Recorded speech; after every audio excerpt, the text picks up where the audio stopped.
Hello, photographers.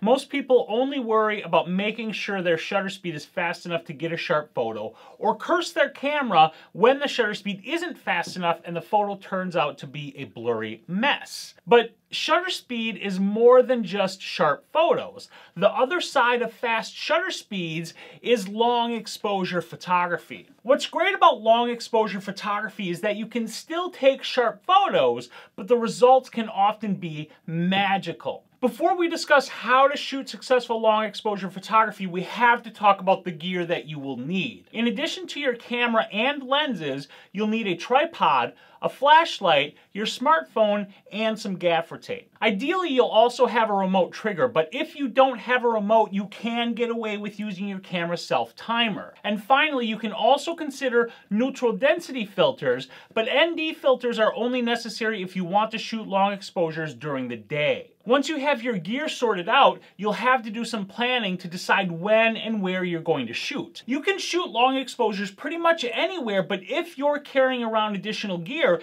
any pre-planning that you do will save you the pain of repeatedly setting up and tearing it down. When you do your scouting, it's important to not just scout during the day, but also during the evening so that you can see what the light that you'll be shooting in will actually look like. This will also help you decide if you want to shoot with the sunset and into the blue hour or just after full dark. With your location scouted and your equipment ready, it's time to shoot. But before you shoot, you need to pack. And if you don't have and don't use a checklist for packing, you need to start using one right now. I guarantee you that you'll kick yourself if you drive an hour to your location and then find out you left your tripod at home, so use a checklist. Once you're at your location, you need to set up your shot, and this is where your flashlight comes in handy. The first thing to do is just set up your tripod and get your camera on it. And once your camera is set up, you're going to want to frame your shot and get a focus lock on your subject. And this is where your flashlight comes in handy yet again,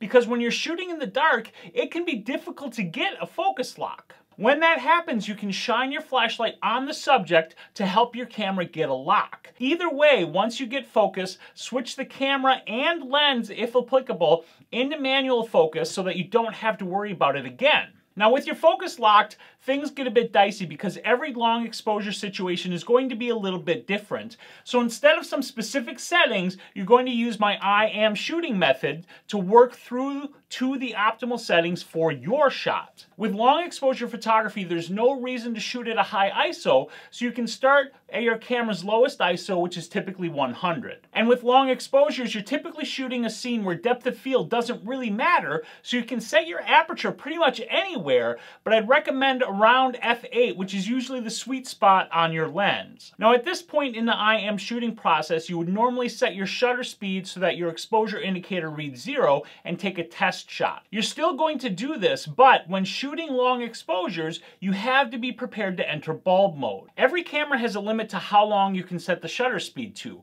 For a long time, that limit was 30 seconds, but some newer cameras have pushed that limit out to 60 seconds. However, even with up to 60 seconds, you may find yourself in a situation where you can't get your exposure indicator to 0. This is why cameras have bulb mode. If you're not familiar, bulb mode allows you to keep the shutter open for as long as you hold down the shutter button. But if you can't get your exposure indicator to 0, you don't have to go into bulb mode right away. Instead, just set your shutter speed to 30 or 60 seconds and take your first test shot. When you take this shot, you're going to want to use your remote trigger or the self-timer to avoid any camera shake. And this is where you have to make a decision about how your photo looks and whether or not you need to make any adjustments. In a normal situation, if you were going to adjust your exposure, you'd go back to your ISO and then you'd set that. But with long exposure, you can leave your ISO and your aperture settings alone and just adjust your shutter speed until you're happy with the exposure. So what you do is you take a look at your test shot and you see if you like it. If it's too bright, change the shutter speed to underexpose the image by 1 or 2 stops.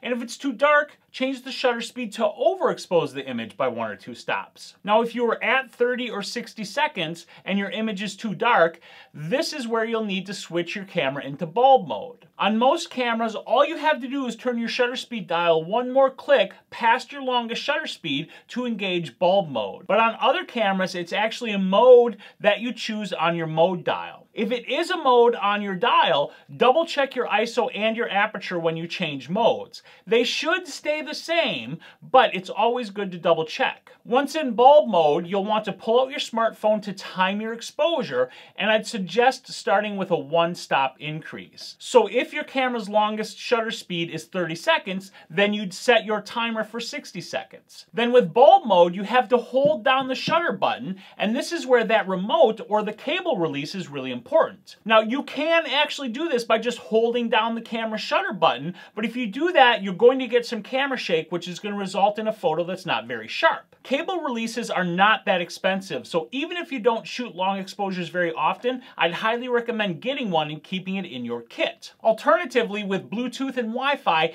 many cameras now let you trigger and control the shutter through an app on your smartphone, which works just as well as a cable release. Either way, if you can remotely trigger the camera for bulb mode, you're more likely to get a sharper image. So you repeat this process of taking a test shot and adjusting your shutter speed until you're happy with your exposure. It's at this point that you'll want to review your composition and make any last-minute adjustments to camera position before shooting, which brings us to the gaffer tape. During long exposures, light can actually leak into your camera through the viewfinder and affect your exposure. So if you have a DSLR, you'll want to cover your viewfinder. And whether you have a DSLR or a mirrorless camera, you'll also want to turn off your rear LCD screen to keep that light from leaking into the lens. And then you shoot. Now, I know this seems like a crazy involved process, but trust me, the results are really rewarding. And once you've got the shot you initially set out for, you can play around with your composition and exposure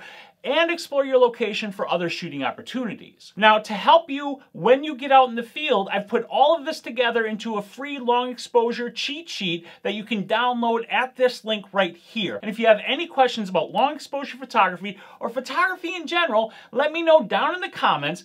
And then do me a favor, would you like this video and subscribe to my channel? If you really like this video, please share it with your friends.